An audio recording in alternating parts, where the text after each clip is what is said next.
Hey everyone, I'm Pastor Shannon, and I have with me here two Holy Mischief makers. I have Janis and Marcy. Say hi, guys. Hi. Hi, everybody. All right, and I wanted Janis to share her story of Holy Mischief. She shared it really early on in the Holy Mischief Lenten Challenge, and it touched so many people's hearts that I just wanted her to capture this for us today and share with everyone. So will you tell us about your story, Janis? You want me to tell my story? Yes, please. Okay. I had taken I had taken my 90-year-old neighbor to J. Christopher's for lunch. And they set us near the opening door because she's on a walker. And we had just about finished our lunch, and I looked up and I saw this man come in. And he was walking with a cane, and he looked like he needed some help. So the waitress came up to him and said something to him, and he pointed to a lady sitting across the room.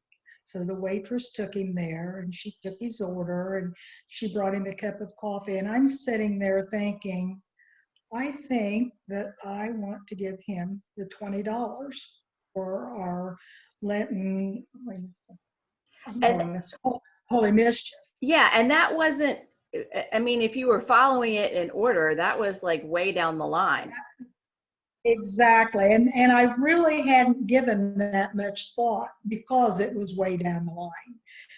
But that's the first thing I thought of when I saw him. So I went over to him and I introduced myself and told him that I was a member of the Peachtree City Methodist Church and what we were doing for Lenten. And I held out the $20 to him, and I said, and I choose you to give the $20 to. And he looked at the lady and he said, you won't have to pay. And he looked back at me with tears in his eyes and said, thank you. Aww. I felt so blessed. And so then I told him to have a good day, and I walked back and sat down with my friend. I love that story for a couple of reasons. First of all, to me, Holy Mischief is not something that you just check off, like, okay, I did that. Although I think that if you're kind of in a rut, it does help to do good things and kind of pull you out of a rut. But at the same time, it's about being attentive to what's going on around you and listening to the Holy Spirit. And that's truly what you did.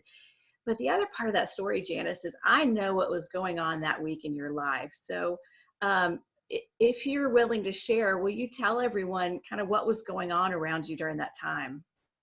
Sure. On Wednesday, this was on a Friday that I took my neighbor. We were supposed to go on Wednesday, and that's the day my husband passed away. He'd been in hospice care at Ashley Glen. And so it was not a good week, but I rescheduled with my neighbor and took her to lunch, and I felt so blessed. And I felt like it all worked out for a reason, because had we gone to lunch on Wednesday, I wouldn't have seen this man. Had the waitress not set us at the table that we were at, I wouldn't have been paying attention to people that were coming in the door. And it had to be a God moment, because all of a sudden I thought of the $20 and I thought, he looks like he could use some help.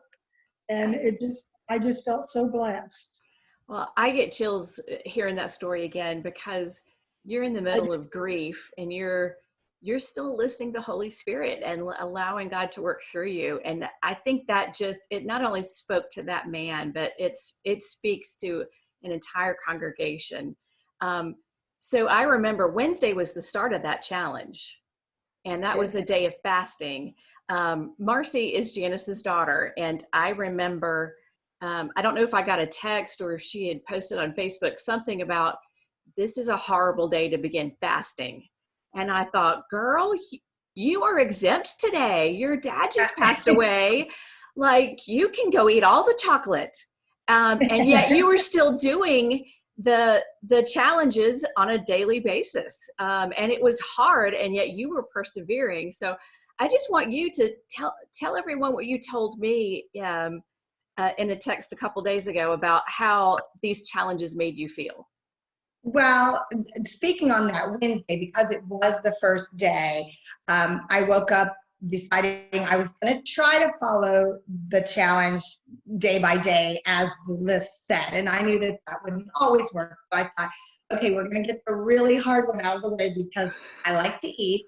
Me And too. fasting is not easy. So I had decided I was going to go full board. I was going to do the whole day. And so I woke up that morning and I had actually gotten a call from Ashley Glenn from the hospice nurse saying, just kind of checking in and saying everything seemed to be okay. You know, I had even asked her, should I go to work? Because we knew it was getting close to the end. Mm-hmm. And she said, no, I think you're going to be okay. And I told her, I said, well, Mom and I are going to come this afternoon, as soon as I get off work. And she said, that's fine. I went to work and hungry, mind you, my stomach was growling. And at 9:30, I did get the call that he had passed away. So, I guess the day kind of, was a blur from then on. So, in full disclosure, the fasting was fairly easy until dinner time, and then it hit me. Yeah. Because it had been a busy day. Clearly we had to go and make a lot of decisions, and so all in all, it ended up being a decent day to fast because my mind was preoccupied until that evening. Right.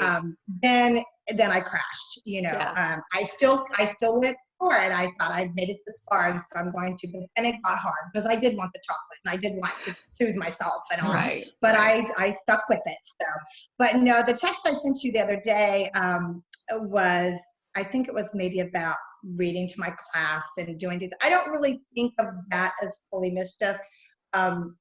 Although I think some people do, I felt like it was more for me, meeting with my kids on Zoom. I miss my life. I miss my kids.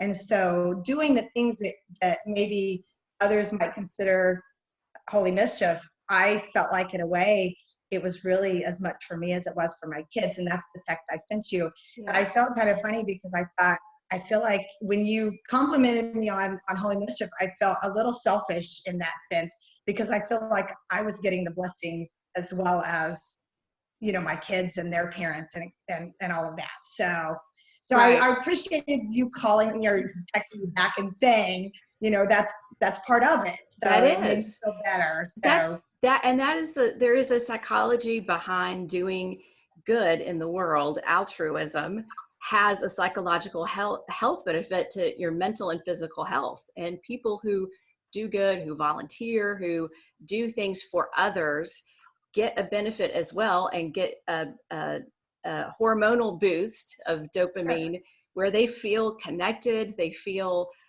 like they're making a difference, and it's good for you as well as others. So one of the things that I think is great, because you read to your class the story of the donkey, which was great for Palm Sunday. Exactly. And doing things like that while we're in this time of social distancing means the world to you, to other people, and it truly just kind of takes this anxiety that a lot of people are feeling right now, and it just pushes it away for just a little bit.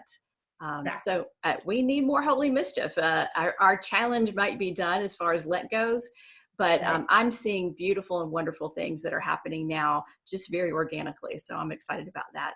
I would agree. Well, thank you guys for sharing with me, and thank you for listening to the Holy Spirit. And I just pray that as your family tries to figure out how to do this social distance thing for the next few weeks, that you can continue to realize who God created you to be, that you are actually a people person, and that you connect in ways that are new and innovative. We appreciate it. All right. Thank you, guys. Bye, everybody.